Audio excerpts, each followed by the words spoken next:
여러분 안녕하세요. 하루 세끼 분량의 가십과 흥미로운 이야기들을 전해드리는 가십 세끼입니다. 욕 아니에요.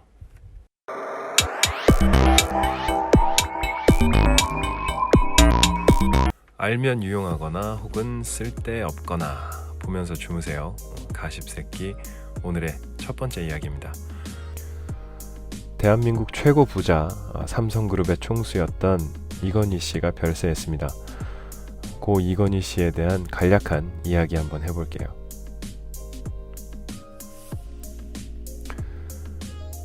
이건희 씨는 1942년 일제강점기 당시에 경북 대구에서 태어났습니다.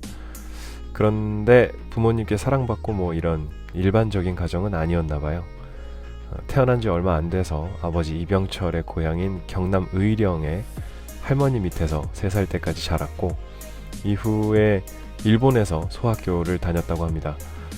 그런 환경 때문인지 성격 또한 좀 내성적이 되어서 어릴 때부터 말수가 적고 혼자 놀고 사색하는 시간이 많았다고 하네요. 전란 중인 고학년 때 한국으로 돌아와서 부산에서 초등학교를 다닌 걸로 보이는데 딱히 존재감이 없는 아이였지만 생각이 남다른 청년이 된 것은 분명한가 봅니다. 서울 사대부고 재학 시절의 동창이었던 홍사덕 전 의원의 인터뷰에 따르면 미국에서 차관을 많이 들여와야 미국의 이해관계 때문에 우리 안보가 튼튼해진다거나 공장을 지어서 일자리를 많이 만드는 게 애국하는 길이라는 등 1950년대 후반의 고등학생이 하기 힘든 독특한 사고를 가졌었다고 해요. 이때도 딱히 말이 없고 행동도 이렇게 느릿느릿한 그런 학생이었다고 하는데 학과 공부에도 이렇게 별 뜻이 없어서 무슨 생각을 그렇게 하면서 사냐라고 물어보면 나는 사람 공부를 제일 많이 한다 라는 황당한 대답을 했다고 합니다. 근데 그게 이제 그냥 하는 말은 또 아니었는지 삼성의 한 임원이 이병철 회장의 눈밖에 나서 쫓겨난 일이 있었대요. 그때 이제 고등학생이었던 이건희가 아버지를 찾아가서 설득을 했고요. 여기에 두말하지 않고 쫓아냈던 임원을 다시 불러들였다고 합니다. 고 이병철 회장도 인사관리에 대해서 굉장히 자신감을 가지고 있었다는데 그것보다도 고등학생이었던 이건희 씨의 사람 보는 눈을 더 인정하고 있었다는 얘기가 될 수도 있겠네요. 또 이 시절에 이건희 씨가 홍사덕 씨에게 느닷없이 이렇게 일본 소학교 교과서 몇 권을 건네면서 일본어를 배워라 라고 권유를 했대요.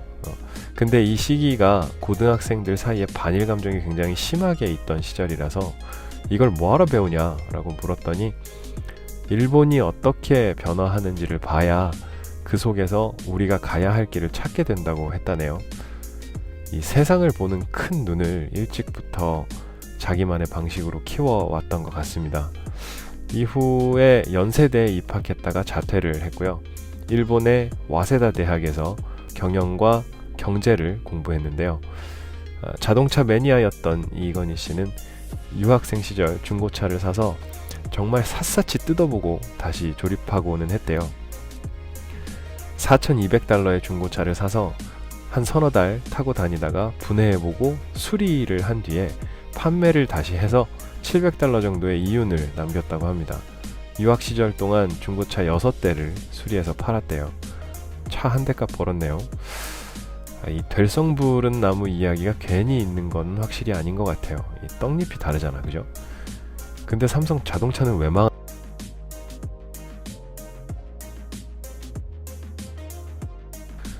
유학 생활을 마치고 1966년에 동양방송에 입사해서 중앙일보, 동양방송 이사, 삼성물산 부회장 등을 거쳐서 1987년 12월에 삼성그룹의 회장이 됩니다. 사실 어렸을 때만 하더라도 형들이 2명이나 있어서 이건희 씨가 삼성의 회장이 되리라고는 대부분의 사람들이 생각하지 못했답니다. 실제로 그랬겠죠. 장남도 아니고 셋째 아들인 이건희 씨가 회장이 된 게 1969년 말에 이건희 씨의 형들인 이맹희, 이창희 씨가 아버지를 청와대에 고발하는 일명 왕자의 난을 터뜨리는 바람에 두 형들이 이렇게 후계구도에서 쫓겨난 탓이 크기는 한데, 이 동양방송을 드라마 부분을 직접 챙겨서 키웠는데 이제 성과도 꽤 좋았고요. 그룹 내부의 경영진의 반대 때문에 개인 사재로 한국 반도체를 인수했대요. 이걸 지속적으로 설득해서 이병철 회장의 그 그룹 차원의 투자를 이끌어냈는데, 이게 현재의 삼성전자 반도체 사업부라고 합니다. 뭐 그 왕자의 난과는 별개로 회장이 될 그릇은 이미 충분히 가지고 있었던 거죠. 퇴근 후에 이렇게 뭐 술을 마시거나 놀지도 않았다고 합니다.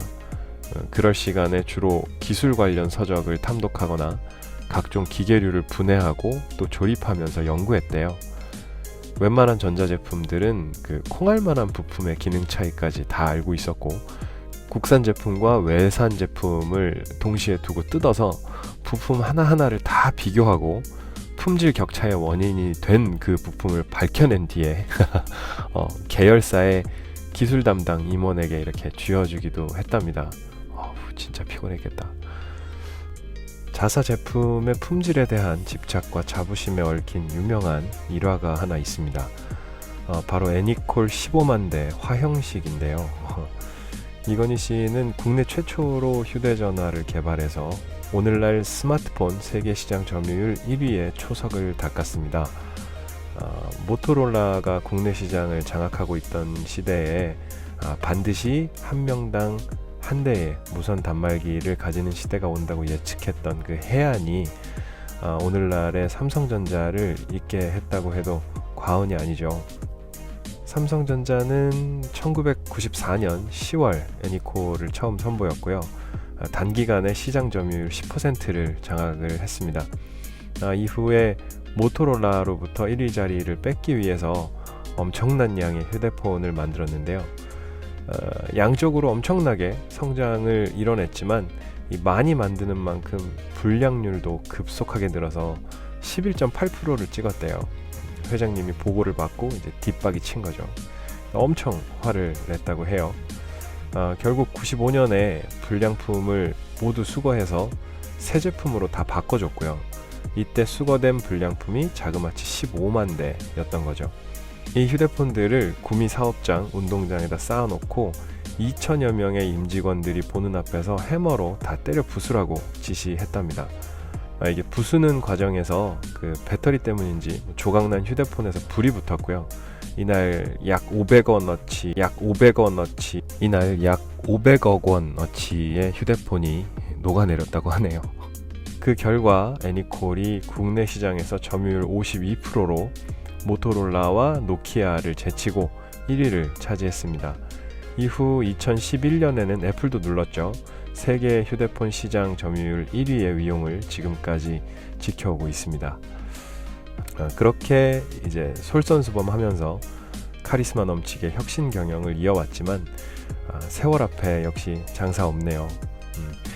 2014년 5월에 급성 심근경색으로 쓰러진 이후에 그 입원 생활을 계속했습니다. 주기적으로 사망설이 돌기도 했습니다만 2020년 10월 25일 6년간의 투병 끝에 향년 78세로 세상을 떠났습니다.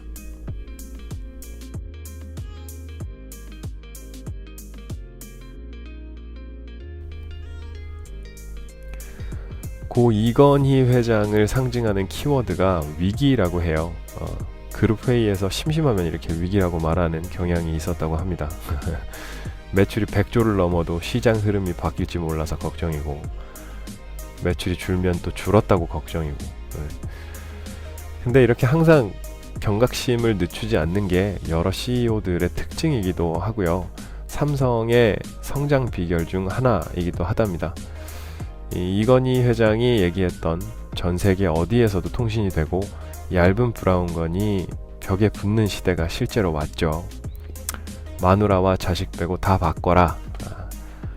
1993년에 신경영선언에서 했던 말인데 지금의 삼성그룹을 잇게 한 가장 대표적인 선언으로 지금까지 회자되고 있습니다. 성공하고 못하고는 좀 둘째의 문제인 것 같고요. 오늘과 다르기 위해서 변화를 추구하고 또 위험을 감수하는 태도가 참 중요하지 않나 하는 생각을 해봅니다. 아인슈타인이 그랬죠. 어제와 똑같이 살면서 다른 내일을 기대하는 건 정신병 초기 증상이라고. 내일은 평소에 가지 않던 길로 조금만 돌아서 가보시는 건 어떨까요? 작은 시도들이 쌓이면 분명 큰 변화가 되어서 돌아올 겁니다.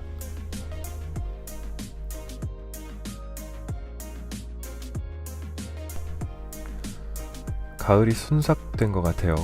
그냥 사라진 느낌입니다. 진짜 갑자기 추워졌어요. 이제 정말로 곧 겨울이 올 것 같은데 인터넷 서핑을 하다가 코로나로 답답하고 짧은 가을도 아쉽고 옆구리도 허전한 많은 사람들의 바람을 담은 듯한 시를 한 편 발견했습니다. 제가 읽어드릴게요. 오광수 시인의 가을이 되면입니다. 가을이 되면 훨훨 그냥 떠나고 싶습니다. 누가 기다리지 않더라도 파란 하늘에 저절로 마음이 열리고 울긋불긋 산 모양이 전혀 낯설지 않는 그런 곳이면 좋습니다.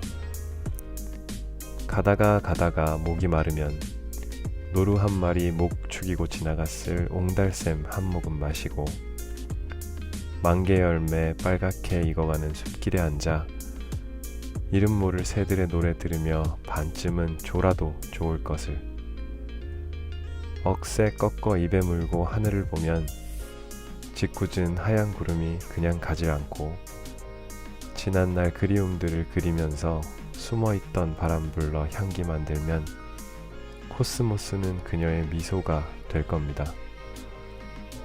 가을이 되면 텅 비어있던 한쪽 가슴이 문을 열고 나 혼자의 오랜 그리움에 다시는 돌아오지 않을 기다림이 되어 그렇게 어디론가 훨훨 떠나고 싶습니다.